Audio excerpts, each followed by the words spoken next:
ॐ सदाशिवसमारम्भां शङ्कराचार्यमध्यमाम् अस्मदाचार्यपर्यन्तां वन्दे गुरुपरम्परां श्रुतिस्मृतिपुराणानाम् आलयं करुणालयं नमामि भगवत्पाद शङ्करं लोकशङ्करं शङ्करं शङ्कराचार्यं केशवं बादरायणं सूत्रभाष्यकृतौ वन्दे भगवन्तौ पुनः पुनः ईरस्वन्दकारो वै ऋकारस्तन्निवर्तकः अन्धकारनिरोधित्वात् गुरुरित्यभिधीयते ईश्वरो गुरुरात्मेति मूर्तिभेदविभागिने व्योमवद्व्याप्तदेहाय दक्षिणामूर्तये नमः।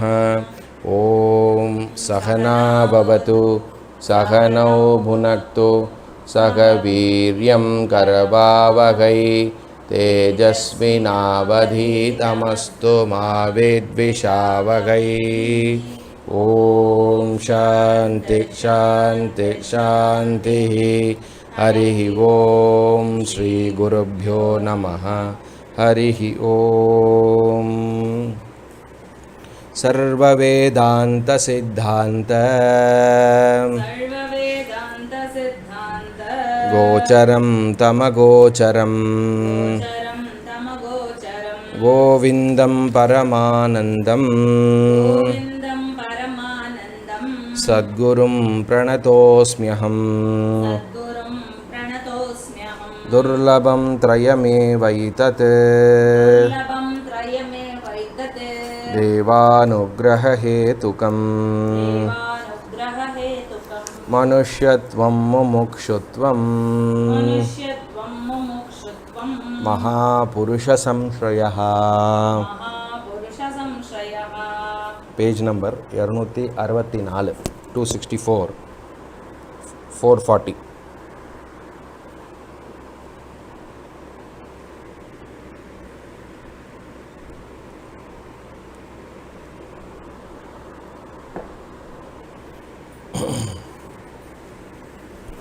साधुभिः पूज्यमानेऽस्मिन्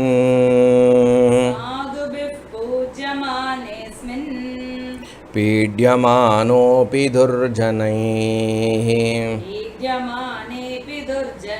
समभावो भवेद्यस्य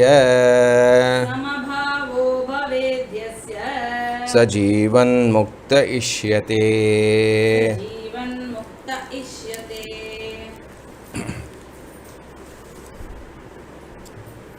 இப்போ ஒரு ஞானியோடைய லட்சணம் அப்படிங்கிறத பார்க்கறது வந்து நம்ம ஞான பலனாக பார்க்குறோம் இல்லையா? அப்போது ஞானத்திற்கு பின்பு அல்லது ஞானத்துடைய பலனாக எப்படிப்பட்ட வாழ்க்கை முறை, எப்படிப்பட்ட உலகத்தில் விவகாரத்தில் இருந்தாலும் எப்படிப்பட்ட விஷயமாக ரெஸ்பான்சஸ் எப்படி இருக்கும், ரியாக்ஷன்ஸ் எப்படி இருக்கும், மனோநிலை எப்படி இருக்கும், இதெல்லாம் பார்த்துட்டு வரோம். இன்ட்ரெஸ்டிங்காக போயின்னு இருக்கு இல்லையா? அப்போது ஸ்டார்டிங்லேருந்து அல்லது எந்த பர்பஸுக்காக ஒரு வேலையும் நம்ம செய்கிறோமோ இல்லையா, ஏதோ விதத்தில் எல்லாத்துலேயும் நிம்மதியாக இருக்கணும், எல்லா நேரத்துலேயும் சந்தோஷமாக இருக்கணும், எந்த சிச்சுவேஷன் வந்தாலும் பயம் இல்லாமல் இப்படி எல்லாம் நம்ம எதிர்பார்க்குறோம். அப்போது அதற்கெல்லாம் ஒரே வழி ஞானம். அதையே வந்து ஞான பலனாக இங்கே சொல்கிறது. அந்த ஞான பலன் வந்து எப்படி கூறப்படுகிறது இங்கே? ஜீவன் முக்தகா இல்லையா? ஜீவன் முக்தகா. எது ஜீவன் முக்தி அதுங்கிறத பார்த்துட்டோம். எது ஸ்தித பிரஜனோ அது ஜீவன் முக்தி.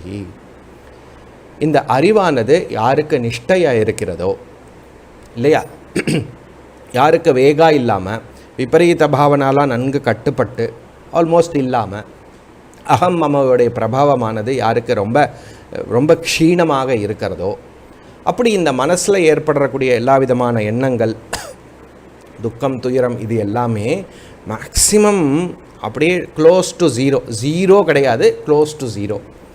அப்படி இருக்கக்கூடிய அந்த சுதந்திரமான நிశ్చலமான நிரந்தர பரமானந்தத்தில் இருக்கக்கூடிய ஜீவன் முக்தி. அப்போ எப்படி இது ஏற்படும்? ஞான நிஷ்டையினால் ஏற்படும். சிரவண மரண நிதித்தியாசனத்திற்கு பிறகு அல்லது சிரவண மரண நிதித்தியாசனத்துடைய பூர்த்தி இந்த ஞான நிஷ்டையாக வெளிப்படுகிறது. இப்போ எந்த சிச்சுவேஷனில் எப்படிப்பட்ட நிலைமையில் இருந்தாலும், எப்படிப்பட்ட எக்ஸ்பீரியன்ஸ் இருந்தாலும், அந்த எக்ஸ்பீரியன்ஸுக்கோ அந்த எக்ஸ்பீரியன்ஸில் இருக்கக்கூடிய ரிலேஷன்ஸோ அதில் இருக்கக்கூடிய ஆப்ஜெக்ட்லேயோ அதில் போய் மமக்காரமோ இல்லை எனக்கு இப்படி ஆயிடுத்தே அப்படிங்கிற அகங்காரமோ கொஞ்சம் சிறிது கூட இல்லாமல் நான் அப்படிங்கிற விஷயத்திற்கு தெல்ல தெளிவாக சச்சிதானந்த ஸ்வரூபா அப்படிங்கிறது யாருக்கு தெல்ல தெளிவாக புரிந்திருக்கிறதோ அது அவர் ஞான நிஷ்டா அப்படிங்கிறத தொடர்ந்து சொல்லிட்டு வரோம். அதே போல் அதை எப்படி சொல்கிறாருங்க? இப்போ எந்த விதமான எக்ஸ்பீரியன்ஸ்னால் என்ன அர்த்தம்? எல்லா விதமான எக்ஸ்பீரியன்ஸும் இன்னும் தொடர்ந்து இருக்கும். அப்போது உலகத்துடைய ரியாலிட்டி, உலகத்தை பற்றின அறிவு, என்னை பற்றின அறிவு, பகவானை பற்றின அறிவு புரிந்தாலும் இந்த உலகம் எப்படி இருக்கிறதோ, அதோடைய நேச்சுரலாக என்ன நடந்துன்னு இருக்கிறதோ அந்த இதெல்லாம் கண்டினியூஸாக எக்ஸ்பீரியன்ஸ் ஆனது தொடர்ந்து இருக்கும். அதனால் ஞானியை கூட சில பேர், முக்கால்வாசி பேர் ரெக்கக்னைஸ் பண்ணாமல் இது என்ன இப்படி பண்ணுறது அப்படி பண்ணுறதுங்கிறது தூஷிக்கக்கூடியவர்கள், கொஞ்சம் கஷ்டம் கொடுக்கக்கூடியவர்கள் இருக்கலாம். அப்போ ஞானியக்கும் வெளி திருஷ்டியில், உலக திருஷ்டியில் கஷ்டமானது ஏற்படுகிறது. ஞானி கஷ்டப்படுறான்னு நான் சொல்லலை. உலக திருஷ்டியில் அங்கேயும் சேலஞ்சிங் சிச்சுவேஷன்ஸ் ஏற்படுறது. அதே நேரத்தில் ஈக்குவலண்ட்டாக பூஜிக்கக்கூடிய, நல்ல நேம் அண்ட் ஃபேம் வரக்கூடிய சிச்சுவேஷனும் இருக்கிறது.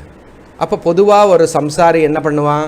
நல்லா எல்லோரும் புகழ்ந்தான்னா, பார்த்தியா இதுதான் இவா எல்லாம் என்ன புரிஞ்சுட்டுருக்கா அப்படின்னு எல்லா விஷயத்தையும் சென்டரிங் ஆன் நான் இப்படிப்பட்டவன் அப்படின்னு அந்த சிச்சுவேஷனை வச்சு தன்னை உசத்திக்கிறதும், சப்போஸ் இப்படி எல்லாம் இழிவு ஏற்பட்டதுன்னா தன்னை தாழ்த்திக்கிறதாகவும் ஆகிவிடுறது. இது சம்சாரியோடைய ரெஸ்பான்ஸ், ரியாக்ஷன். இப்போ ஞானி எப்படிப்பட்டவன்?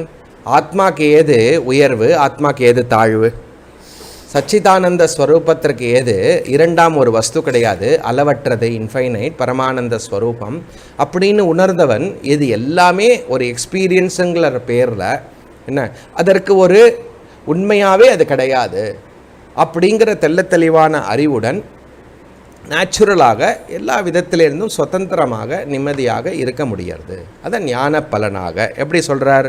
பிரக்ஞயோகோ சஜீவன் முக்தஸ லக்ஷணம். இந்த அறிவு, இந்த விஷ்டம், அத்விதீய அகம் பிரம்ம அஸ்மி, சத்தியம் ஞானம் அனந்தம் அல்லது சச்சிதானந்த ஸ்வரூபம் அப்படின்னு தெரிந்தவன், புரிந்தவன், யார் இதை தெரிந்து கொள்கிறானோ இது விஜானாதி, அவனே ஜீவன் முக்தன். அப்போது சொன்ன மாதிரி ஜீவ ஜெகத் ஈஸ்வரருடைய பிரக்ஞா, உண்மையான அறிவு. அதனால் என்ன ஆகிடுறது?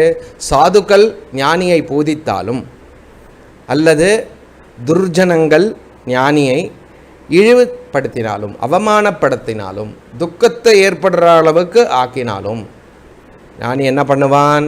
ஃபர்ஸ்ட் ஆஃப் ஆல் துக்கமே ஏற்படாது. எல்லாமே சமபாவ பவேத்யஸ்ய, சமபாவ பவேத்யஸ்ய, எல்லா விஷயத்தையும் சமபாவம். எப்படி சமபாவம்?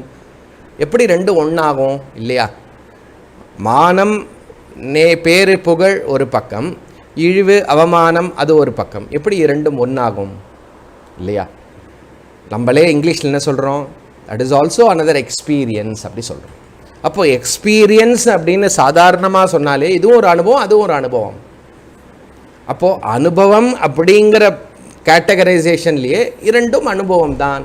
அப்போ இரண்டும் ஒன்று தான் அதே விஷயத்தில். அதே போல் ஞானி எப்படி பார்ப்பான் இல்லையா? எல்லாவற்றிலும் தன்னை பார்ப்பதனால் அது வேறு வேறு கிடையாது இல்லையா? அதுக்கப்புறம் என்ன? எல்லாம் பிராரப்தத்தில் ஏற்படக்கூடிய அனுபவம் இல்லையா? அனுபவம் பிராரப்தத்தினால் வரக்கூடியது. பிராரப்த விசாரம் பண்ண போகிறாரு.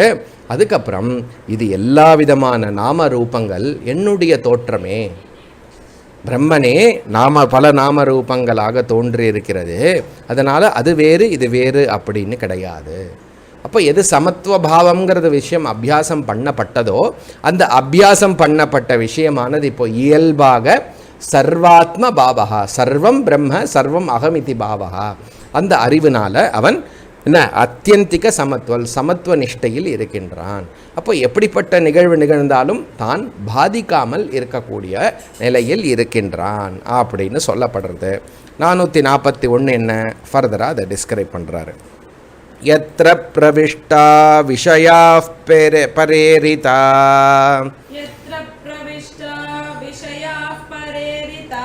நதி பிரவாஹா இவ வாரிராஷௌ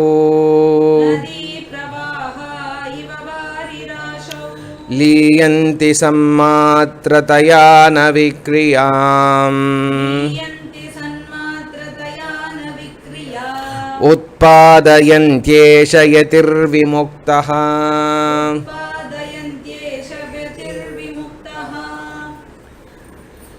பகவத்கீதாவுடைய 2வது அத்தியாயம்.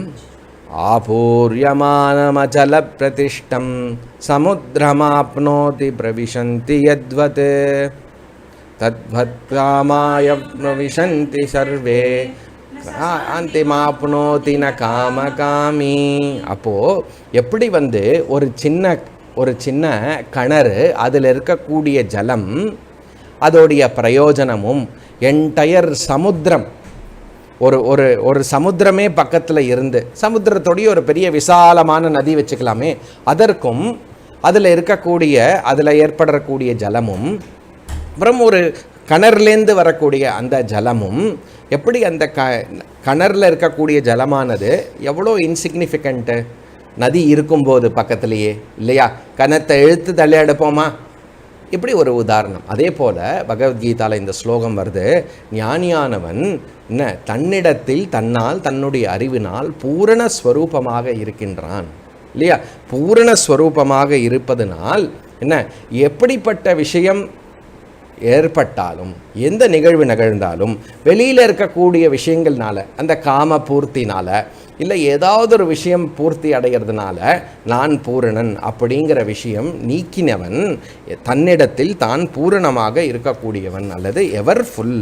எப்படி சமுத்திரம் எவ்வளோ ஜலம் அதுலேருந்து எடுத்தாலும் பூரணமாக ஃபுல்லாக இருக்கிறதோ, எவ்வளோ நதி சேர்ந்தாலும் அது எப்படி இருக்கிறது ஓவர்ஃப்ளோ ஆகலை. இந்த பக்கம் அப்படி ஈசிஆர் பக்கம் போனேன்னா என்ன அப்படியே ஜலம் ரோடு பக்கத்தில் இருக்கும், கொஞ்சம் 4 நதி சேர்ந்தால் முன்னாடி வரக்கூடாதோ, அப்படி வராது இல்லையா. அப்படி எந்த ஒரு ஓஷன் எந்த ஒரு சமுத்திரமானது எவ்வளோ நதி எப்படிப்பட்ட நதி வந்தாலும் அது இம்பியூர் பொல்யூட் ஆகிறது இல்லை இல்லையா. சமுத்திரமாக இருக்கிறது, அதில் குறைவோ அதிகமாகிறதோ அப்படி கிடையாது இல்லையா. அதே நேரத்தில் இந்த நதி நினச்சிருந்துன்னா நான் சேர்றதுனால தானே நீ சமுத்திரமாக இருக்க அப்படிங்கிற ஒரு நினைத்தது என்றால் சமுத்திரமானது என்ன பண்ணும் அப்படின்னு ஒரு சிரிக்கும்.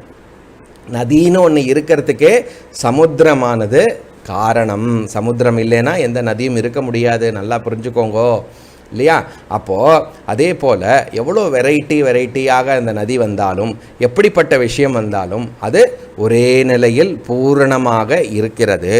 அதே போல் இந்த இடத்துல நதி அப்படிங்கிற உதாரணமானது எது கூட ஒப்பிடப்படுறது, ஞானி சப்த ரூப ஸ்பரிஷ ரச்ச கந்தம் பலவிதமான சப்தாதிகள் அந்த இந்திரிய விஷயங்கள் எல்லா விதமான அனுபவம் எது ஏற்பட்டாலும் ஞானி எப்படி இருப்பான், எதிலையும் டிஸ்டர்ப் ஆகாமல் துழவுதலோ அப்படிலாம் இல்லாமல் அசங்கஸ்வரூபமாக ஞானியோடைய நிலை இல்லையா. ஒரேடியாக சுகமும் ஒரேடியாக துக்கமும் அப்படி கிடையாது. அதுக்கப்புறம் என்ன பண்ணுவான் அப்படின்னா, சப்போஸ் எல்லாரும் சந்தோஷமாக இருக்கா, ஏதோ ஒரு விஷயம் ஒரு நிகழ்வுனால சந்தோஷம் ஏற்படுகிறது என்றால் ஞானியோடைய திருஷ்டி எப்படி இருக்கும், எப்படி தைத்திரிய உபநிஷத்தில் தைத்திரிய ஆனந்த மீமாம்சத்தில் வருதோ எல்லா விதமான ஆனந்தம் பிரதிபிம்பம் ஆனந்தம் அப்படின்னு சொல்லிட்டாலே அது அறிவை குறிப்பிடுறது, ஞானத்தை குறிக்கிறது. எப்படி எப்போ பிரதிபிம்பம் இருக்க முடியும், பிரதிபிம்பம் எப்போ இருக்க முடியுமா, எப்போ ஒரிஜினல் ஆனந்தம் இருக்கிறதோ அப்போதான் பிரதிபிம்பம் இருக்க முடியும். அப்போது பிரதிபிம்ப ஆனந்தம்னு சொல்லிட்டாலே இது எதோடைய பிரதிபிம்பம், என்னுடைய பிரதிபிம்பம். அப்போனா என்ன அர்த்தம், எந்த சூழ்நிலையில் எப்படிப்பட்ட ஆனந்தம் ஏற்பட்டாலும் மை ஓன் ரிஃப்ளெக்ஷன். புரியுறதா? இது ஆனந்த ஸ்வரூபம் அகமிதி ஞானத்தினால வருது. அதற்கு ஒரு ரொம்ப லூஸான எக்ஸாம்பிள் கொடுக்கணுன்னா, அந்த அந்த நாய் என்ன பண்ணும், அந்த எலும்பை அவனு கடிக்கும். எவ்வளோ ருசியாக கிடைக்கும். எலும்பில் ஏதாவது ரசம் இருக்கா, ஜூஸ் இருக்கா, டேஸ்ட் இருக்கா? ஒன்றும் கிடையாது. தன்னுடைய பல்லு ஈறு அந்த எலும்பில் பட்டு அதுலேருந்து வரக்கூடிய அங்கே வரக்கூடிய ஜலமும் ரத்தமும் அதுவே டேஸ்டாக தன்னுடைய ருசியே தான் வெளியிலேருந்து வரக்கூடிய ருசியாக நினைத்து கொண்டு அப்படி இருக்கிறது என்ன.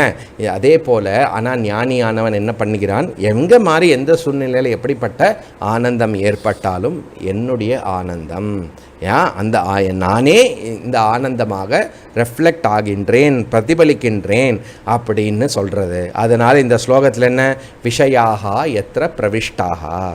அப்போது விஷயாக அப்படின்னா எல்லா விதமான சப்த ரூபேன, ஸ்பரிஷ ரூபேன, கந்த ரூபேன, ரச்சரூபேன, ரூபரூபேன எல்லா விதமான இந்திரியங்கள், இந்திரிய விஷயங்கள்லேருந்து ஏற்படுகின்ற அனுபவங்கள் பிரவிஷ்டாக மனதில் ஏற்படுறது, அனுபவம் ஏற்படுகிறது.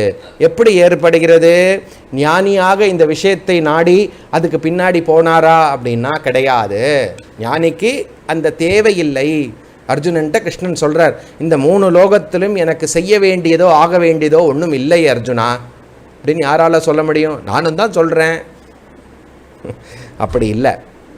செய்ய வேண்டியது சர்வான் காமான் சக, எல்லா விதமான விஷயம்னா பூர்ணஸ்வரூபத்தினால தான் அப்படி சொல்ல முடியும். ஆனால் இங்கே விஷயாக எத்திர பிரவிஷ்டாக பரேரீரிதாக, பரேரீரிதாக அப்படின்னா என்ன அர்த்தம் அப்படின்னாக்க பர பிரேரிதாக. சப்போஸ் வெளியில் இருக்கக்கூடியவர்கள் அல்லது ஞானி கூட சம்பந்தம் வைத்திருக்கக்கூடியவர்கள், நான் அதை பண்ணுறேன், நான் இப்படி பண்ணுறேன் அப்படின்னு அவர்களுடைய அனுபவமும் அவர்களினால் தூண்டப்பட்ட சப்த ரூப ஸ்பரிஷ எனி எக்ஸ்பீரியன்ஸும். எக்ஸாம்பிள் நான் ஒரு பாட்டு பாடுறேனே கேளுங்கோனே அப்படின்னா அந்த பாட்டை நல்லா என்ஜாய் பண்ணுவார். ஆனால் அந்த பாட்டுக்கு என்ஜாய்மெண்ட் வேணும்னு ஞானி அதற்கு பின்னாடி தேடி போக மாட்டார். புரியுறதா?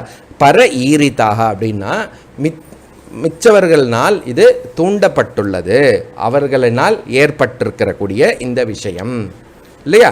அப்போது அதே போல் என்ன சொல்கிறது, பர உக்தாக இரண்டாம் அர்த்தம் இருக்கிறது இந்த சொல்லுக்கு. என்னது அது அப்படின்னா மிச்சவர்களினால் சொல்லப்பட்ட விஷயம், கூறப்பட்ட விஷயம். அப்போது முதல் அர்த்தத்தில் 5 வரும், சப்த ரூப ஸ்பரிஷ ரச்ச கந்தமும் வரும். ரெண்டாவது விஷயத்தில் வெறும் சப்தம் மட்டும் வரும். அப்படி மற்றவர்களினால் ஏற்பட்டிருக்கக்கூடிய அனுபவமானது என்ன, ஞானி முன்னால் வரும்போது, இந்த ஞானியானவனுக்கு ஏற்படும் போது என்ன ஆகிறது, நதி பிரவாகா இவ வாரி ராஷௌ. அப்படிப்பட்ட அனுபவம் எப்படி மனதில் ரெஸ்பாண்ட் ஆகும் ஞானியோட மனதில் அப்படிங்கிறது எப்படி ஒரு நதி சில நதி மெதுவாக சமுத்திரத்தில் ஜாயின் பண்ணும், சில நதி எப்படி வரும், பயங்கர ஃபோர்ஸாக வரும் இல்லையா? அப்படி எப்படி வந்தாலும் வாரி ராஷௌ அப்படின்னா சமுத்திரம், வாரி ராஷௌ சமுத்திரம் என்ன, பிரவாகான்னா அப்படியே ஸ்ட்ரீம், அப்படியே ஃப்ளோ அப்படியே ஜாயின் ஆகும்போது சமுத்திரத்தில் ஜாயின் ஆனதுக்கு பிறகு எது சமுத்திரம் எது நதின்னு தெரியாது.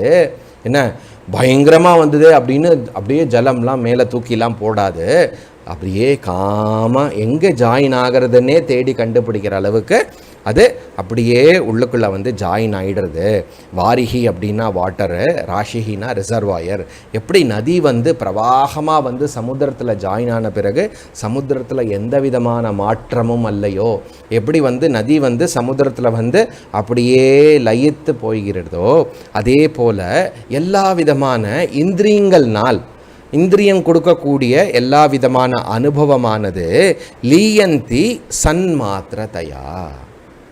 எல்லா விதமான சப்தாதிகள், சப்த ரூப ஸ்பரிஷ ரச்ச கந்தம், அது சுகமாக இருக்கட்டும் துக்கமாக இருக்கட்டும் இல்லையா, எப்படிப்பட்ட விஷயமா இருக்கட்டும், அதில் ஒரு அகங்காரமோ மமகாரமோ, அதிலிருந்து நான் இப்படிப்பட்டவனோ, எனக்கு ஏன் இப்படியோ அப்படின்னு எந்த விதமான ஒரு சலனமோ ஒரு விகாரமோ ஞானியோட மனசில் ஏற்படாது. எண்ணம் வந்துட்டு போகும், அவ்வளோதான். புரியறதா? லீயந்தின்னா அப்படி ஒடுங்குகிறது. எப்படி நதி சமுத்திரத்தில் ஒடுங்குகிறதோ அதே போல் என்ன எல்லா விதமான அனுபவம் எண்ணங்கள் ரூபமாக மனதில் உதித்து அதனால் எந்த விதமான பாதிப்பு ஞானிக்கு ஏற்படாது. அதற்கு பேர் லீயந்தி. ஏன் அப்படி ஏற்படாது? சன்மாத்திரதையா. என்ன சன்மாத்திரதையா? சச்சிதானந்த தயா, சச்சிதானந்தா இல்லையா? அப்போ என்னது? எனி அனுபவம் என்னது? ஆனந்த ஸ்வரூபம், ஆத்மஸ்வரூபமே.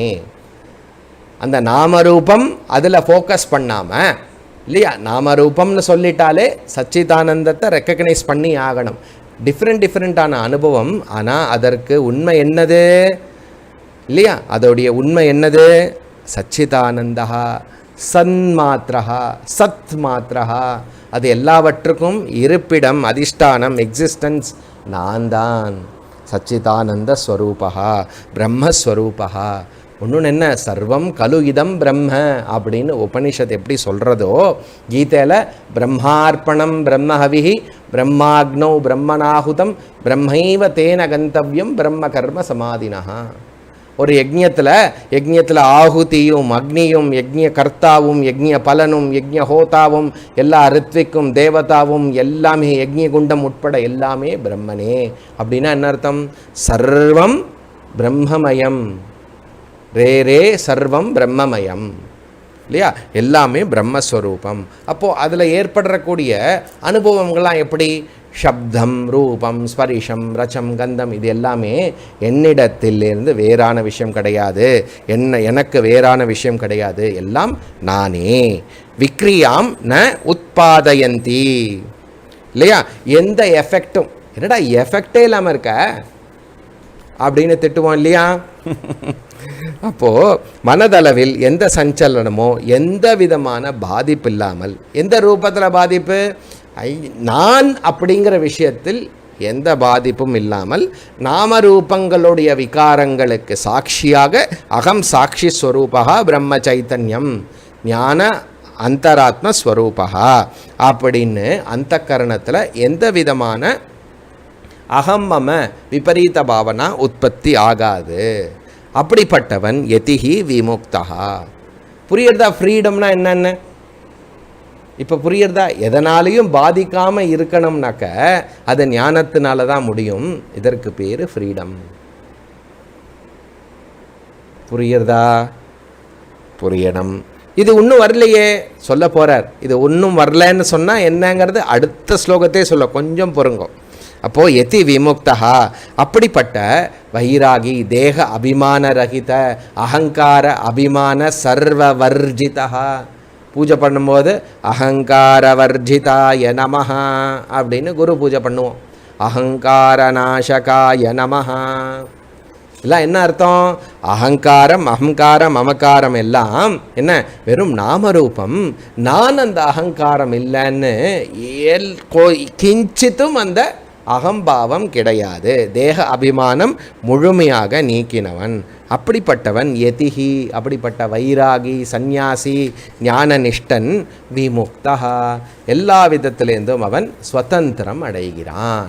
அப்படின்னு இங்கே எத்திர பிரவிஷ்டாக விஷயாக பரேரிதாக இல்லையா?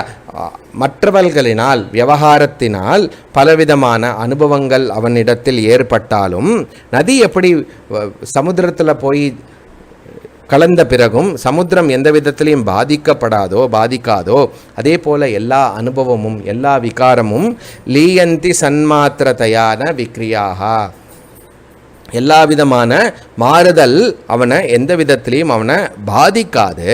உத்பாதயந்தியே சேஷ விமுக்தா, எந்த விதமான பாதிப்பையோ மாற்றமோ ஞானியினிடத்தில் உற்பத்தி பண்ணாது. ஓ, அப்படியே ஜட மாதிரி இருப்பானா உடனே தோணுமா? கண்டிப்பாக தோணும். அப்படி இல்லாமல் இருக்க மாட்டான். சாதாரணமாக பேசிக்கொண்டு எல்லா விதமான விஷயத்துக்கு ரெஸ்பாண்ட் பண்ணுவான்.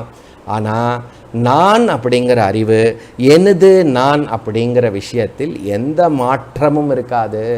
இப்போவே கூட அப்படி தான் இருக்கே.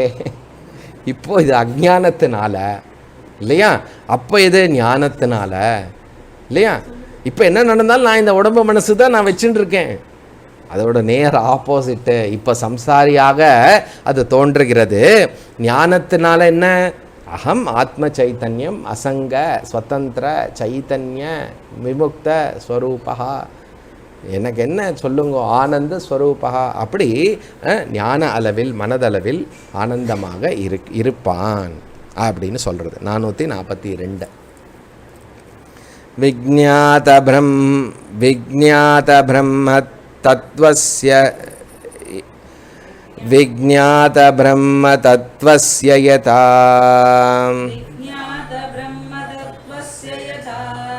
யதா பூர்வம் ந சம்ஸ்ருதிஹி அஸ்தி சேன்ன ச விஜ்ஞாத பிரம்மபாவோ பகிர்முகः விஜ்ஞாத பிரம்ம தத்வஸ்ய யதா பூர்வம் ந சம்ஸ்ருதிஹி அஸ்தி சேன்ன ச விஜ்ஞாத பிரம்மபாவோ பகிர்முகः. அந்த கரெக்டான மீட்டர் வந்தால் தான் ஒரு ஸ்லோகத்தை படித்த மாதிரி ஒரு திருப்தி வரும். சரியா, இது மீட்டர். அப்போ என்ன, இங்கே ஒரு முக்கியமான அறிமுகத்தை பார்த்துட்டு நம்ம போகலாம். சரியா, அப்போது வேதாந்தத்திற்கு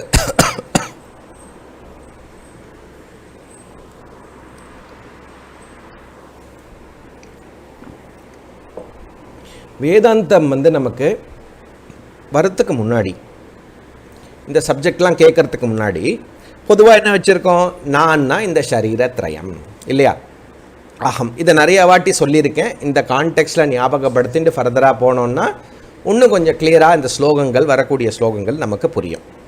அப்போது ஷரீரத்ரயம், இந்த ஷரீரம் நான், இந்த மனசு நான். அதனால் என்ன, நான் செய்கின்றவன், நான் அனுபவிக்கின்றவன், கர்த்தா போக்தா அகம். இதுதான் நமக்கு தெரியும். அப்போது வேதாந்தத்துக்கு இவ்வளோ கிளாஸ் நம்ம கேட்டு ஃபண்டமெண்டலாக என்ன சொல்ல வருது அப்படின்னா, நான்கிறது ஆத்மா அப்படின்னு இப்போ எல்லோரும் நம்ம சொல்லுவோம். தெல்ல தெளிவாக இதை சொல்ல முடியும். ஓரளவுக்கு நமக்கு நல்லா புரிஞ்சிருக்கு. அதை பற்றி ஆழமாக சிந்திக்கிறதுக்கும் நமக்கு அறிவு நம்ம அடைந்திருக்கிறோம் இல்லையா. அப்போ இன்னும் கொஞ்சம் ஆழமாக, அல்லது இன்னும் நீண்ட காலம் இதை விசாரம் பண்ணி ஆழமாக இதை படிக்கும்போது என்ன நமக்கு புரியறது அப்படின்னாக்க, நான் சாட்சி, ஆத்ம சைத்தன்யம், அகங்காரம் கிடையாது, அல்லது உடம்பு மனசு நான் கிடையாது இல்லையா. இது நல்லா புரிஞ்சிடும். ஆனால் என்ன சொல்கிறோம், அதுக்கு பிறகும் நான் நான் நான் நான் கூறுவது என்னது அப்படின்னா, சொல்கிறது அகம் அப்படின்னு சொல்கிறது ரெண்டு வித மிக்ஸ் ஆகிருக்கங்க. சாட்சியும் இருக்கிறது, அகங்காரத்தையும், இரண்டோடைய மிக்சரை தான் குறிப்பிடுறோம். நான் சொன்னால் சாட்சி சைத்தன்ய சகித அகங்காரா அப்படி சொல்கிறோம். சரியா, அப்போது சில இடத்துல அகம் சொன்னால் சாட்சி பாவம், நான் பிறப்பதும் இல்லை இறப்பதும் இல்லை அப்படிங்கிற படித்த அறிவை ஞாபகப்படுத்தும் போது அந்த நான்கிற சொல்லுக்கு என்ன அர்த்தம் ஏற்படுறது, ஆத்ம சைத்தன்யம், சாட்சி சைத்தன்யம். நான் அப்படி சொல்லவே இல்லையே, நான் அப்படி பண்ணவே இல்லையே அப்படிங்கிற ஸ்டேட்மெண்ட் வரும்போது நான்கிறதுக்கு என்ன சொல்ல வரோம், அகங்காரத்தை குறிப்பிடுறோம். அதனால் விவகாரத்தில் இருக்கும்போது அகங்கார பிரதான அகம்னு இருக்கிறது. நான்கிறது அகங்காரத்தை வச்சு சொல்கிறேன் நான். ஆனால் ஞானியானவன் என்ன பண்ணுகிறான், ஞானியானவன் விவகாரத்தில் இருந்தால் கூட என்னது, நான்கிற சொல்லுக்கு அதை தான் பார்த்துட்டு வரோம். அகங்கார பிரதானம் கிடையாது இல்லையா. அகம் சாட்சி சைத்தன்யம், அகம் பிரம்ம அஸ்மி அப்படின்னு புரிஞ்சு வச்சுன்றது. சரி, அப்போது நான் ஞானி அப்படின்னு சொல்லும்போது எதை குறிப்பிடுறது, ஞானம் அடைந்தவன் அப்படின்னா கண்டிப்பாக அது அகங்காரத்தை தான் குறிப்பிடுறது. ஏன்னா சாட்சியோ பிரம்மனோ நான் ஞானின்னு சொல்ல முடியாது, சொல்ல வேண்டிய அவசியமும் இல்லை. கரெக்டா? சரி, அப்போது எல்லா விதமான நற்குணங்கள் எனக்கு இருக்கிறது அப்படின்னு சொல்லும்போது எதை குறிப்பிடுறோம்? அந்தக்கரணம் அகங்கார பேஸ் பண்ணி நான் குறிப்பிடுறோம். நான் சிரவணம் செய்கின்றேன், நான் மனனம் செய்கின்றேன் அப்படின்னு சொன்னால் அங்கேயும் அகங்காரத்தை தான் குறிப்பிடுறோம்.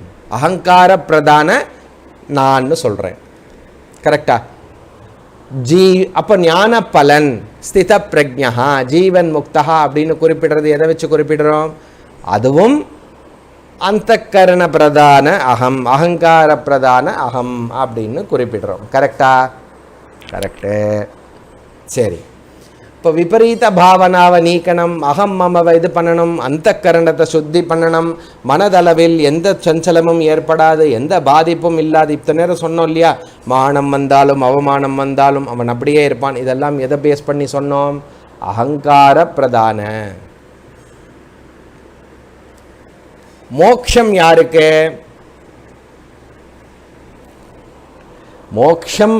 மோட்சத்திற்காக பாடுபடுறேன் அப்படின்னா அதுவும் அகங்கார பிரதான அகம். சாதன சதுஷ்டயம், சிரவண மனன நிதித்தியாசனம், ஞான நிஷ்டா, இது எல்லாம் குறிப்பிடுறது அகங்கார பிரதான. புரியுறதா? அப்போது சாஸ்திரம் என்ன பண்ணுறது? என்ன சொல்லி கொடுக்கறத மட்டும், இந்த விஷயம் நன்கு புரியற மட்டும், ஆத்ம லட்சணம் என்ன பற்றின மேலான உண்மை நன்கு புரியற மட்டும் அகங்கார பிரதானமாகவே நம்மளை ட்ராவல் பண்ணிட்டு கூட்டின்னு போகிறது. இங்கே பாரு, நீ அப்படிப்பட்டவனா, நீ அப்படிப்பட்டவன் இல்லை, நீ இந்த மாதிரி இருக்கணும், நீ சிரவணம் பண்ணணும், நீன்னு பண்ணிவிட்டு நீ ஒரு நாள் முக்தி அடைவாய், மோட்சத்தை அடைவாய். அதற்கு பிறகு பிராரப்தத்திற்கு பிறகு மீண்டும் ஜென்மா கிடையாது, விதேக முக்தி அடைவாய். ஜீவன் முக்தி, விதேக முக்தி அப்படிங்கிற ஞான பலனை எம்பசைஸ் பண்ணி கடைசி மட்டும் கூட்டிட்டு போகிறது. இது எல்லாமே அகங்கார ஸ்டாண்ட் பாயிண்டில் சொல்லப்படுகிறது. இப்போ என்டையர் டீச்சிங் அகங்கார ஸ்டாண்ட் பாயிண்ட். இது மட்டும் புரிஞ்சுதா? ஓகே. அதனால் என்ன பண்ணுறது? பிரம்ம வித் பிரம்மவரியான் பிரம்ம வரிஷ்டாக. அப்போது ஞான நிஷ்டையே ஞானியே பல லெவலாக கேட்டகரைஸ் பண்ணுறது. பிரம்மவித் வரியான் பிரம்ம வரிஷ்டாக அப்படி சொல்கிறது. இது எல்லாமே அகங்கார பாயிண்ட் ஆஃப் வியூ. ஏன் அப்படி சொல்கிறோம்? ஏன் அப்படி கூறப்படுகிறது? ஏன் இந்த டாப்பிக்கை இப்போ எடுக்கிறீர்கள்? நீங்கள் ஒரு ஃபண்டமெண்டல் விஷயம் யோசிச்சிருக்கலாம். சில பேர் என்னை கேட்டிருக்கா, நான் சாட்சி பிரம்மன் அப்படின்னு ஆயிடுத்துன்னா எனக்கு ஏதப்பா சம்சாரம், எனக்கு எதற்கப்பா மோட்சம், எனக்கு ஏது முக்தி, எங்கே ஜீவன், ஆத்மாக்கு எங்கே ஜீவன் முக்தி, சாட்சிக்கு எங்கே விதேக முக்தி, பிரம்மனுக்கு ஏது சம்சாரம், பிரம்மனுக்கு ஏது சாதன சதுஷ்டயம், பிரம்மனுக்கு ஏது நிம்மதி, ஆக்ஷன், டிரான்சாக்ஷன், என்ன நிகழ்ந்த என்ன அனுபவம்.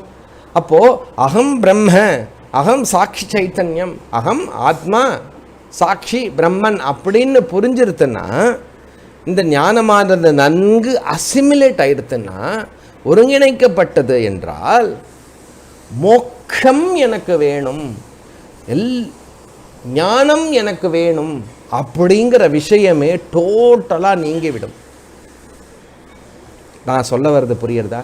நிர்குண நிராகார சத்திய நித்திய ஸ்வரூப பிரம்ம சைத்தன்யம் நான் ஆகனான பிறகு எனக்கு எதற்கப்பா சிரவணம், எனக்கு எதற்கு மனனம், எனக்கு எதற்கு நிதித்தியாசனம்? இப்போ தானே எனக்கு நிதித்தியாசனம் சொல்லி கொடுக்க சொல்கிறேன், இப்போ திரும்பி சொல்கிறேன். அப்போது எது மோக்ஷம் அப்படின்னு குறிப்பிடுறத இன்னும் கொஞ்சம் ரீடிஃபைன் பண்ணி நம்ம ரிஃபைன் பண்ணுறோம். இங்கே ஆச்சாரியில் என்ன பண்ணுறாரு அப்படின்னா இன்னும் ஃபர்தராக அதை ரிஃபைன் பண்ணுறார். அகம் பிரம்ம அஸ்மின்னா பிரம்மனுக்கு ஏது மோட்சம், பிரம்மனுக்கு ஏது சம்சாரம், பிரம்மனுக்கு எதற்கு நற்குணம், எனக்கு நற்குணம் வேணாமா அப்படின்னு எனக்குன்னு வந்துட்டேன்னா அந்த பிளேனில் அது அகங்கார பிரதான அகம். பியோர் கான்ஷியஸ்னஸ், சுத்த சைத்தன்யம், எக்ஸிஸ்டன்ஸ் அப்படின்னு சொல்லிட்டாலே அங்கே எனக்குன்னு ஒரு சொல்லுக்கே இடமில்லை. கிராஸ் பண்ண முடியறதா? ஆனால் நம்ம என்ன பண்ணுறோம் இல்லையா? அப்போ மோட்சம்னு ஒன்று இல்லைன்னு புரிஞ்சுக்கிறதுக்கு பேர் மோட்சம். மோட்சம் எனக்கு தேவையில்லை, சம்சாரம்னு ஒன்று எனக்கு கிடையாது, எனக்கு அப்படின்னு ஒரு விஷயம் கிடையாது அப்படிங்கிறது புரிஞ்சுக்கிறதுக்கு பேர் மோட்சம். அதை இன்னொரு விதமாக கொஞ்சம் கிளாஸ் முன்னாடி டிஃபைன் பண்ணோம். நித்திய முக்தி.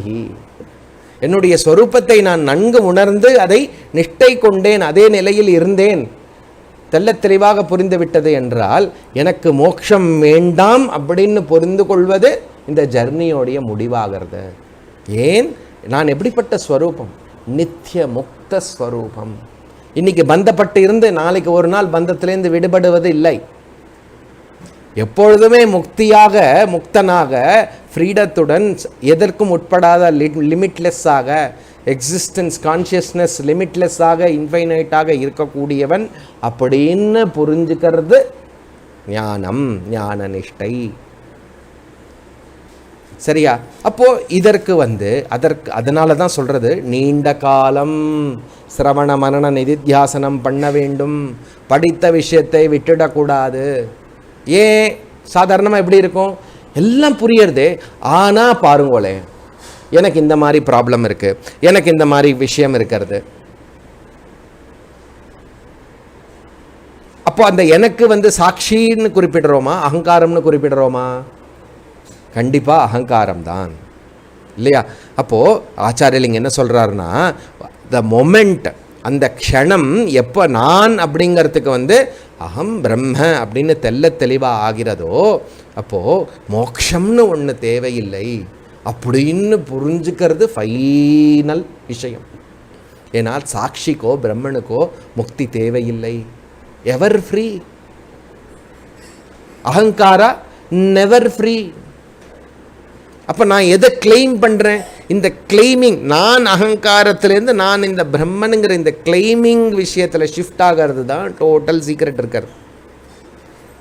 அப்போ இந்த ஜர்னியானது முடியறது மட்டும் டாகுல் ஆகிண்டே இருக்கும். நான் பிரம்மன், ஆனால் என் பையன் தான் கொஞ்சம் ப்ராப்ளமாக இருக்குது. அப்போ பிரம்மனுக்கு பையன் இருக்காரா? பிரம்மனுக்கு ஃபேமிலி இருக்காரா? ஆத்மாவுக்கு ஃபேமிலி எல்லாம் உண்டா? கிடையாது. இந்த கான்டெக்ஸ்ட் புரிஞ்சது இல்லையா? விஜ்ஞாதா பிரம்ம தத்வஸ்ய யதா பூர்வம் ந சம்ஸ்ருதி. விஜ்ஞாதா புரிஞ்சுக்கிறது, தெரிஞ்சுக்கிறது, பிரம்ம தத்வஸ்ய இல்லையா? நான் என்ன தெள்ளத்தெளிவாக அகம் பிரம்மன், என்னுடைய உண்மையான நேச்சர் பிரம்மன்னு புரிந்த பிறகு எங்கே சம்சார மோக்ஷங்கிற கொஸ்டனே ஏற்படாதே இல்லையா? ஆத்மா பிரம்ம அகம் எவர் ஃப்ரீ நித்திய முக்தா. அப்போது இந்த சம்சார நோஷன் நீங்குவது என்னது? நான் யாருங்கிறது புரிஞ்சுக்கிறது. இந்த சம்சார நோஷன் எது? சம்சாரம். நான் சம்சாரி அப்படிங்கிற நோஷன் சம்சாரம். புரியுறதா? இதற்கு பேர் மோக்ஷம். ஆனால் நம்ம என்ன சொல்கிறோம்? எனக்கு எல்லாம் புரிஞ்சிருக்கு, ஆனால் எனக்கு இந்த மாதிரி ப்ராப்ளம் இருக்கிறது, இந்த மாதிரி பிரச்சனை இருக்கிறது. ஆனால் பாருங்கோ, எனக்கு இன்னும் ஏதோ ஒன்று வரணும், எனக்கு இன்னும் ஏதோ ஒன்று, எனக்கு நான் அப்படிங்கிறத விஷயம் ஒன்றும் சொல்லும்போது என்ன ஆகிடுறது? நம்ம பிரம்ம நிர்குணத்திலேருந்து ஒரு ஸ்டெப்பு நேச்சுரலாக வழிக்கு அகங்கார பிரதானமாக கிளைம் பண்ணுறோம்னு அர்த்தம். அதனால் ஆச்சாரில் என்ன பண்ணுறது? சாஸ்திரம் என்ன பண்ணுறது? சிரவணம் பண்ணு, மனனம் பண்ணு, ஃபைனலாக இப்போ என்ன பார்த்தோம்? நிதித்தியாசனம் பண்ணு. இது ஞானத்திற்கு பிறகும்னு வேற டெம்பரரியாக சொல்லுவோம். ஞானத்திற்கு பிறகும் உன்னுடைய விபரீத பாவனா எங்கே இருக்கிறது? அந்த கரணத்துக்கா பிரம்மணத்துக்கா? அந்த கரணத்துக்கு தான். அந்த கரணத்தை விபரீத பாவனாவாக பண்ணு, நிதித்தியாசனம் நீண்ட காலம் பண்ணு, சாதனை பண்ணு அப்படின்னு என்டையர் கர்மயோக ஞான யோக சாதனமானது அகங்கார பிரதானமாகவே சொல்லி ஜீவன் முக்திகின்னு சொல்லி ஃபைனலாக என்ன சொல்கிறது? யோசிச்சு பார். ஃபைனல் அந்த சீனியர் ஸ்டூடெண்ட் எல்லாம் பண்ணி முடித்தவனுக்கு என்ன புரியும்? நான் இதுக்காகவா பாடுபட்டேன், எதுவுமே பாடுபட முடியாதே, அப்படிப்பட்ட ஸ்வரூபம் நான் ஆச்சே அப்படின்னு ஃபைனலாக புரியும். அப்போ இந்த கன்ஃபியூஷன் இருக்கிற மட்டும் என்ன சொல்கிறார், அஸ்தி சேத்து, அஸ்தி சேத், எனக்கு ஏதோ பிரச்சனை இருக்குது, இன்னும் ஏதோ ஒன்று ஆனகனம் எல்லாம் புரியுறது, ஆனால் இன்னும் நான் இதெல்லாம் பண்ணணும், இன்னும் இதெல்லாம் எனக்கு இன்னும் இதெல்லாம் ப்ராப்ளமாக இருக்குது, அதெல்லாம் ப்ராப்ளமாக இருக்குது அப்படின்னு சொல்கிற மட்டும் என்ன சொல்கிறார் அப்படின்னு ஆச்சாரியால், சரிப்பா அப்படி இருந்ததுன்னா நான் கொஞ்சம் காம்ப்ரமைஸ் பண்ணி சொல்கிறேன். நானும் டீச்சிங்கும் என்ன பண்ணுறது, அகங்கார அளவுக்கு வந்து இதை டீச் பண்ணுறது. அதனால் என்ன, அஸ்தி சேத், அப்படிப்பட்ட கன்ஃபியூஷன், நான் பிரம்மன் எனக்கு தெல்ல தெளிவாக புரிஞ்சிருது. இந்த ஸ்டேட்மெண்ட்டை கவனிங்க, நான் பிரம்மன் எனக்கு நன்னா புரிஞ்சிருது, நான் ஆத்ம சைத்தன்யம் தான், ஆனால் இந்த மனசில் இப்படி சஞ்சலம்லாம் ஏற்படுறது, எனக்கு இந்த மாதிரி பிரச்சனையெல்லாம் இருக்கிறது அப்படின்னு இருந்ததுன்னா அஸ்தி சேத் சஹ ந விஜ்ஞாதா பிரம்மபாவா. எப்படி சொல்லிட்டார் பாருங்க, ந விஜ்ஞாதா. அப்போ பிரம்மன் அப்படிங்கிற விஷயம் இன்னும் தெல்ல தெளிவாக புரியவில்லை, இன்னும் நான் பிரம்மன் அப்படிங்கிற பூரண கிளைமிங் ஏற்படவில்லை, ஓனர்ஷிப் ஏற்படவில்லை, இன்னும் அகங்காரம் நான்கிற டைமென்ஷனில் தான் அவன் கூறுகிறான், கன்ஃபியூஷனில் இருக்கின்றான், இன்டைரக்டாக ஒன்றும் புரியலையே அப்படிங்கிறத சொல்கிறார் எடுத்து. அப்போ நான் பிரம்மன் சொல்கிறது என்னது, இவ்வளோ நாள் கேட்டிருக்கோம் இல்லையா, ஒரு லிப் சர்வீஸ் மாத்திரமே இருக்கிறது. அப்படிப்பட்டவன் பகிர்முகா. பகிர்முகான்னு என்ன, ஜென்ரல் மீனிங் எக்ஸ்ட்ராவர்ட். எக்ஸ்ட்ராவர்ட்னா இங்கே என்ன அர்த்தம், நான் எது இல்லையோ அதை நான் கருதுவது, என்னை என்னுடைய ஸ்வரூபத்திற்கு ஆப்போசிட்டாக ஒரு விஷயமாக அல்லது இல்லாத ஒரு விஷயமாக நான் கருதுவது பகிர்முகா. புரியுறதா? அஸ்தி சேத் சஹ ந விஜ்ஞாதா. என்ன ந விஜ்ஞாதா, அவன் பிரம்மன் இன்னும் தெல்ல தெளிவாக புரியவில்லை, அவன் இன்னும் பகிர்முகா. பகிர்முகான்னா அகங்காரம், உடம்பு மனசை தான் என்று கிளைம் பண்ணுகிறான். இந்த விஷயத்தை சொல்லறதுக்கு தான் அந்த பேக்ரவுண்டு. ஸோ என்ன சொல்ல வர்றார் அப்படின்னா, அகங்கார பிரதானமாக, அகங்காரம் நான் அந்த விபரீத பாவனாவாக இருக்கட்டும், அது அஜ்ஞானத்திலேருந்து அஜ்ஞான நிவர்த்தியாகி விபரீத பாவனாவாக இருக்கட்டும், எப்படி வேணால் அது இருக்கட்டுமே, அது இருக்கிற மட்டும் அகம் பிரம்மன் அப்படின்னு இன்னும் பூரணமாக அந்த விஷயம் இன்னும் தெல்ல தெளிவாக புரியவில்லை அல்லது ஞான நிஷ்டையானது ஆகவில்லை.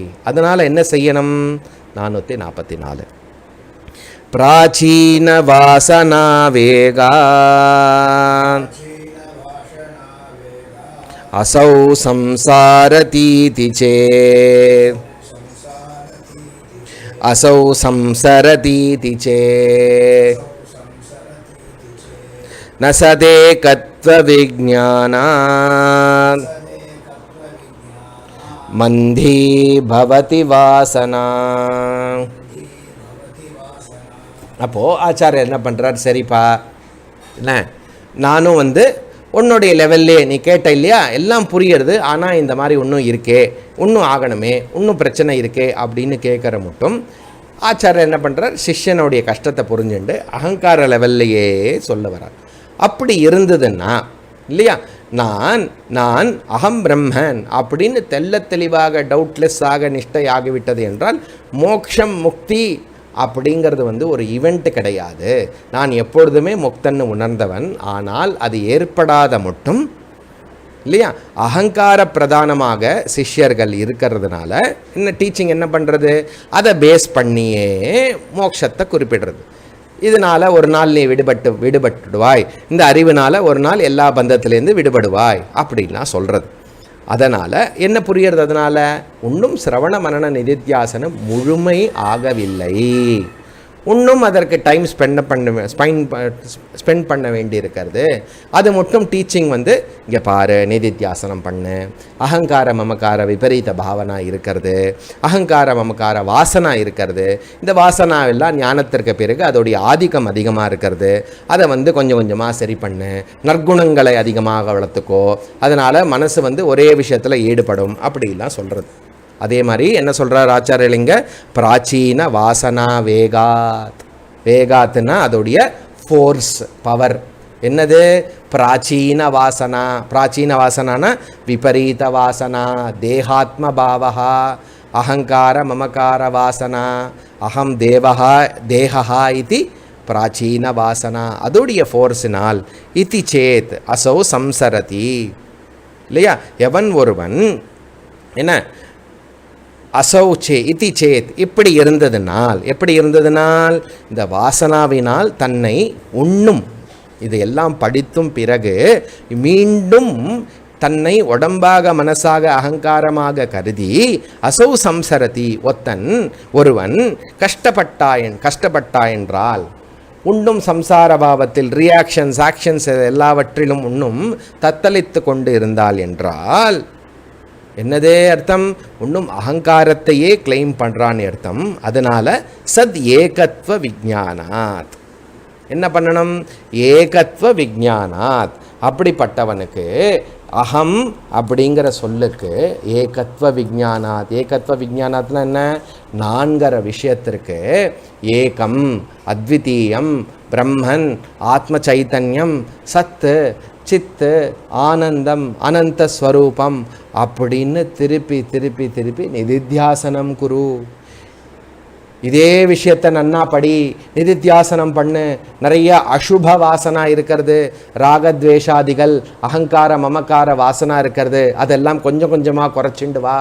எஃப்ஐஆர் பாரு, நிறைய பிரம்ம தத்துவமசி பாவயாத்மனி சுவாத்தியாசா பனயம் குரு, இது எல்லாவற்றையும் சொல்லுவோம் நம்ம இல்லையா. இது எல்லாவற்றையும் நம்ம சொல்லிண்டே வருவோம். அப்போது சுபவாசனா எப்படி இருக்கிறது, அந்த சுபவாசனாவையும் கட்டுப்பாட்டில் வைத்துக்கொள். அது எந்த விதமான வாசனாவற்றவனாக தன்னை கருது. இப்படி இது எல்லாம் பண்ணி அந்த வாசனாவை குறைத்து நிதித்தியாசனத்து மூலியமாக என்ன பண்ணணும், அந்த வாசனாவை மந்தீபவதி, எது என்னை இன்னும் அகங்காரம் என்று கிளைம் பண்ண வைக்கிறதோ அந்த வாசனாவை மந்தீபவதி மந்தமாக்கு, குறைத்து விடு, வீரியத்தை முழுமையாக கம்மி பண்ணிவிடு. எப்படி ஆகும், சும்மா தாட் அளவுக்கு வந்து போகும், அதோடைய எக்ஸ்ப்ரெஷன் இருக்காது, அதை பற்றி சொல்ல மாட்டோம், ஆக்ஷன்ஸ் பண்ண மாட்டோம், மனசில் டக்குன்னு வந்துட்டு போகும். ஆனால் அதே நேரத்தில் நிதித்தியாசனத்தில் பார்த்த மாதிரி அந்த ஞான விருத்தியானது வந்து நீ இந்த உடம்பு மனசல்ல, நீ பிரம்ம சைத்தன்யம் அப்படின்னு ஞான விருத்தி வந்து இந்த நிதித்தியாசனம் ப்ராசஸ் பண்ணுறதுனால மட்டுமே தான் என்ன இந்த அகங்காரம் அப்படிங்கிற விஷயத்துலேருந்து கிளைம் பண்ணுறதானது முழுமையடையும். அதனால் பிராச்சீன வாசனா என்றால் அகம் மம வாசனா, அதோடைய ஆதிக்கத்தினால் அசௌ சம்சரதி சேத், மீண்டும் இன்னும் எனக்கு கஷ்டம் இருக்கிறது, இன்னும் அப்படி இருந்தது என்றால் என்ன அது இருக்கிற மட்டும் ந சதேகத்வ விஜானாத், ந சதேகத்வ அப்படின்னு சொல்கிறார் பாருங்க, அது இருக்கிற மட்டும் அத்விதீய பிரம்ம சைத்தன்யம் ஞான் என்கிற ஞான நிஷ்டையானது ஏற்படாது. அதனால் என்ன மந்தி பவதி வாசனா அப்படிங்கிறார். மந்தி பவதி, அந்த வாசனாவை நிதித்தியாசனத்து மூலியமாக எது இவ்வளோ நேரம் படித்தோமோ அதனால் அதோடைய வீரியத்தை முழுமையாக குறைத்து விடு. நிதித்தியாசனம் நன்கு செய்யி, தேவைப்பட்டால் மனனம் பண்ணு, இன்னும் தீர்க்கமாக சிரவணம் பண்ணு. சிரவண மனன நிதித்தியாசனம் தொடர்ந்து பண்ணிக்கொண்டே இருக்கிறதுனால சம்சயம் நிவர்த்தியாகும், வாசனையும் முழுமையாக நீங்கிவிடும். அப்படின்னு யார் பிரம்மஸ்வரூபமோ அந்த பிரம்மஸ்வரூபமாக இருக்கக்கூடியவனுக்கு தான் பிரம்மஸ்வரூபம் என்று புரிய வைக்கிறதுக்கு அகங்காரம் நீன்னு டெம்பரரியாக குவாலிஃபை பண்ணி இங்கே பாரு, படியேன் பாரேன் சிரவணம் பண்ணேன் நிதித்தியாசனம் பண்ணேன்னு சொல்லி ஃபைனலாக வந்து நீ அகங்காரமும் இல்லை வாசனாவும் கிடையாது, உனக்கு எதிர்க்க மோட்சம் அப்படின்னு வேதாந்த விஷயம் கன்க்ளூட் பண்ணுறது. பியூட்டிஃபுல்லாக இருக்கு இல்லையா. 444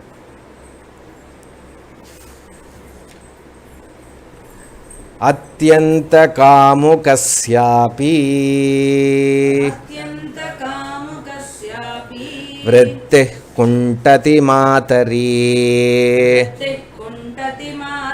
ததைவ பிரம்மணி ஞாதே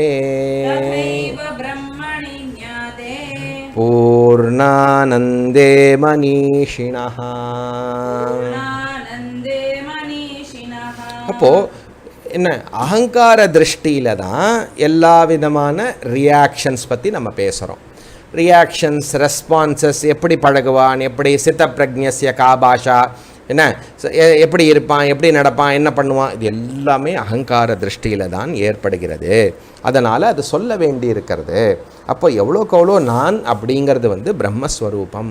அகம் சத்தியம், நான் சத்தியம், இருப்பது வஸ்து நானே, எல்லாவற்றிலும் என்னுடைய ஸ்வரூபத்தை எப்போ நான் உணர்கிறேனோ, ஆத்மா அகம் பிரம்ம சத்து, அதனால் என்ன மிச்சது எல்லாம் எதெல்லாம் ஜகத்து, இந்த பொருள் அந்த பொருள் அப்படின்னு கருதுகிறேனோ அதெல்லாம் எப்போ மித்யா அப்படின்னு ஆழமாக இந்த நிதித்தியாசனத்து மூலியமாக, சிரவண மனன நிதித்தியாசனத்து மூலியமாக அகம் பிரம்ம சத்தியம் சர்வம் அந்நியத்து மித்யா அப்படிங்கிறது இது ஊர்ஜிதமாக ஆக ஆக ஆக என்ன ஆகிறதுன்னா இந்த அகங்கார மமகாரம் இல்லை, நான் என்னது அப்படிங்கிற விஷயமானது கொஞ்சம் கொஞ்சமாக அதோடைய எக்ஸிஸ்டன்ஸை லூஸ் பண்ணிகிட்டே வருது. ரொம்ப வீக் ஆகிடும். ஒரு விஷயம் வீக்காக இருந்ததுன்னாக்க, இந்த கை வீக்காக இருந்ததுன்னா இதை வச்சு இதனால் எதுவுமே சரியாக பண்ண முடியாது இல்லையா? அதே போல் அகங்கார மமக்காரம் இந்த ஞான தியானத்தினால, ஆத்ம தியானத்தினால, சத்திய தியானத்தினால பண்ணுறதுனால அகங்கார மமக்காரம் என்கிற விபரீத பாவனா முழுமையாக அதோடைய வீரியம் குறைந்துவிடும். வெட்ட வெளி நல்ல சூரிய வெளிச்சத்தில் அந்த கேண்டிலுடைய வெளிச்சம் எப்படி இருக்கும்? ஆஸ் தோ நாட் தேர் இல்லையா? அது மாதிரி மித்தியாத்துவ நிச்சயத்தினால ராகத்வேஷாதிகள் மனசில் ஏற்படக்கூடிய பலவிதமான விகாரங்கள் அகங்காரத்துடைய அந்த வீரியமானது முழுமையாக என்ன ஆகிடுறது? அது இல்லாத போல் ஆகிறது. அதனால் எந்த விதத்திலையும் பாதிக்காது. அதனால் என்ன சொல்கிறார்? பூர்ணானந்தே இல்லையா? பூர்ணானந்தே பிரம்மணி ஜாதே.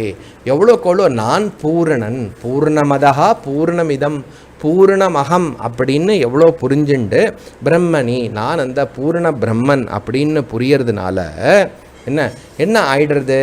ஞாத்தே மனிஷினஹா. மனிஷினஹான யார்? மனிஷனான யார் ஞானை நிஷ்டை கொண்டவனோ, யார் நிதித்தியாசனத்தை பண்ணி கொண்டு அதை முடித்தவனோ, முடித்தாசனத்தை மேற்கொண்டவனோ இல்லையா? அகங்கார திருஷ்டியா தொடர்ந்து நிதித்தியாசனத்தில் இருக்கக்கூடியவன் என்ன ஆயிடுறது? விருத்தி குண்டதி, விருத்தி குண்டதி. அப்போ எல்லா விதமான அனுபவம் அந்த அகங்கார மமக்காரம் அதுலேருந்து ஏற்படக்கூடிய அந்த துவைத்த விஷயமானது, விபரீத பாவனாவானது, அதனால் ஏற்படக்கூடிய எல்லா விதமான ரியாக்ஷன்ஸ், ரெஸ்பான்சஸ் குண்டதி. குண்டத்தின்னா என்ன? குண்டதி அப்படின்னா அப்படியே பிளண்ட் ஆகிடுறது, நல்லிஃபை ஆகிடுறது, எஃபெக்டே இல்லாமல் வருது. புரியுறதா? நல்ல வெட்டா அந்த சம்மரில் வந்து 12 மணிக்கு மேலே உச்சி வெயிலில் போனால் சுல்லுன்னு அடிக்கும் வெயில். அதே காலங்காத்தால் போனேன்னா அது வெயில் படும் மேலே, ஆனால் நமக்கு வந்து ஆஹா அப்படின்னு இருக்கும். எந்த எஃபெக்டும் இருக்காது அந்த வெயிலுடைய எஃபெக்ட். அப்போ குண்டி பவதி அப்படின்னா அந்த நிதித்தியாசனம் எவ்வளோக்கோளோ நான் பூரணன் அப்படிங்கிற விஷயத்தில் அதிகமாக தியானம் செய்வதனால என்ன எல்லா விதமான அனுபவம், எல்லா விதமான விதவிதமான எக்ஸ்பீரியன்சஸ் அதெல்லாம் குண்டதி. அங்கே மந்தி பவதி சொன்னார், வாசனாவனது முருகமே க்ஷீரமாயிடுன்றாரு. இங்கே என்ன சொல்கிறாரு? அது ஏற்பட்டாலும், அனுபவங்கள் ஏற்பட்டாலும் அதோடைய எஃபெக்ட் ஒன்றுமே இருக்காது. ஏன் அப்படின்னாக்க ஞானியோடைய பர்செப்ஷன் என்னது? அகம் பூர்ணஹா, அகம் சத்யா, சர்வம் அந்நியத்து மித்யா. வெறும்ன தோற்றம், நாமரூபம், உண்மையாகவே ஒரு விஷயம் எனக்கு வேறாக கிடையாது. அப்படி அந்த டோட்டல் பர்செப்ஷன், அந்த திருஷ்டியே மாறிடுறது. நான் அகங்காரம் அப்படிங்கிற திருஷ்டிலேருந்து நான் பூரண பிரம்மனுங்கிற திருஷ்டியானது அவனுக்கு முழுமையாக அமையிறது. அதற்கு ஒரு உதாரணம் கொடுக்குறார். காமுகஸ்ய அத்தியந்த தீவிரமான ஒரு காமி, ஒரு வெறியன் இல்லையா?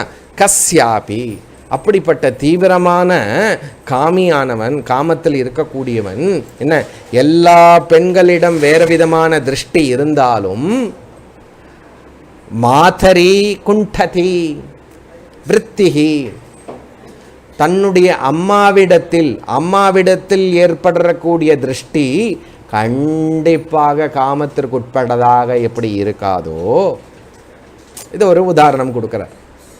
அதே போல் எவ்வளோக்கு எவ்வளோ அகம் பூரணஹா அப்படிங்கிற இந்த ஆத்ம தியானம் சிரவண மனனத்தில் ஏற்பட்ட ஞானமானது மீண்டும் மீண்டும் அதை தியானித்ததுனால இந்த உலகத்தை பற்றின என்ன பற்றின திருஷ்டியானது பரிபூர்ணமாக மாறிவிடும்னா என்ன, எது தவறாக நினைக்கப்பட்டதோ அது நீங்கிவிடும் இல்லையா. இந்த உலகம் உண்மை, இந்த உலகம் சத்தியம், தேகம் நான், மனசு நான் அப்படிங்கிற விஷயம் மீண்டும் அது ஜெனரேட் ஆகாத அளவுக்கு இருந்துடும். அதனால் துக்கேஷ்வனுத்விக்னமனாக சுகேஷு விகதஸ்வரः வீகத்தராக பயக்ரோதா ஸ்திதைதீஹி முனிருச்சதே. புரியுறதா? இப்போது இந்த விஷயத்துக்கு முன்னாடி எந்த விஷயமான பாதிக்கப்பட மாட்டான், இஷ்ட அனிஷ்ட மான அவமான சுக துக்க எதுலேயும் எந்த சன்மாத்திரத்தையா சமபாவா இதை சொன்னாரோ அப்படி அந்த விஷயமானது அப்பொழுது ஏற்படும் இல்லையா. அப்போது என்ன நடந்தாலும் எப்படி இருக்கும், அன்இம்பேக்ட்ஃபுல்லாக இருக்கும், இம்பேக்டே ஏற்படாது. சுகமும் சரி துக்கமும் சரி, பாசிட்டிவ் நெகட்டிவ் நீங்கள் சொல்ல வேண்டாம் இல்லையா. ஏன், நான் நிர்குண பிரம்ம சைத்தன்யம், எதற்கும் பாதிக்காத அசங்கஸ்வரூபம்.